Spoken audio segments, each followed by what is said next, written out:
Devil में एक दृश्य है जहां हेमा, पूर्णा और एलेक्स विदार्थ की शादी होती है और यह क्रम चर्च के बाहर भिक्षा प्राप्त करने वाले एक भिखारी के दृश्य से जुड़ता है। यह आपको सोचने पर मजबूर कर देता है कि नए रिश्ते में देने वाला और लेने वाला कौन है, लेकिन फिल्म का बाकी हिस्सा इतना बुनियादी है कि पंक्तियों के बीच में बहुत कुछ पढ़ना निंदनीय लगता है। कहावत हो सकती है कि शैतान विवरण में हो सकता है, लेकिन विडंबना यह है कि इसी नाम की फिल्म को विवरण में जाना पसंद नहीं है और हमें जो मिलता है वह एक बहुत ही पतला कथानक है जो अपना रास्ता खुद बनाता है। डेविल में हेमा अपने नवविवाहित पति से एक तरफा प्यार से पीड़ित है, जो उसके लिए अज्ञात है। उसका अपने कर्मचारी सोफिया सुभाश्री के साथ संबंध चल रहा है। इससे पहले कि वह इस बात को समझ पाती, एक आकस्मिक मुलाकात में उसका परिचय रोशन त्रिगुण से होता है, जो एक सुंदर युवा है जो शुरू में हेमा में एकमा पाता है, लेकिन जल्द ही सब कुछ बदल जाता है।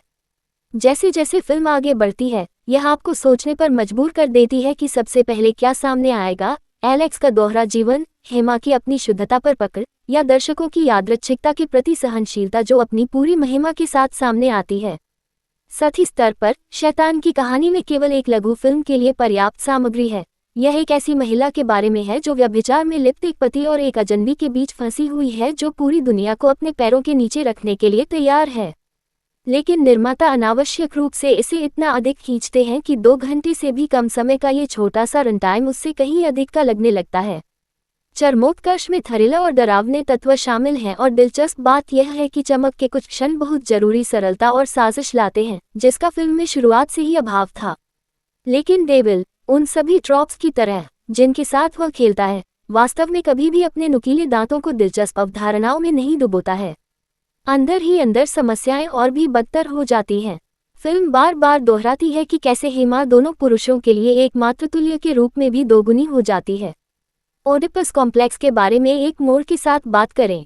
जबकि रोशन का किरदार हेमा में एक मां को देखने के बारे में मुखर है, ये हेमा के ससुराल वाले हैं जो उसे एलेक्स के लिए मां की जगह बनने के लिए कहते हैं।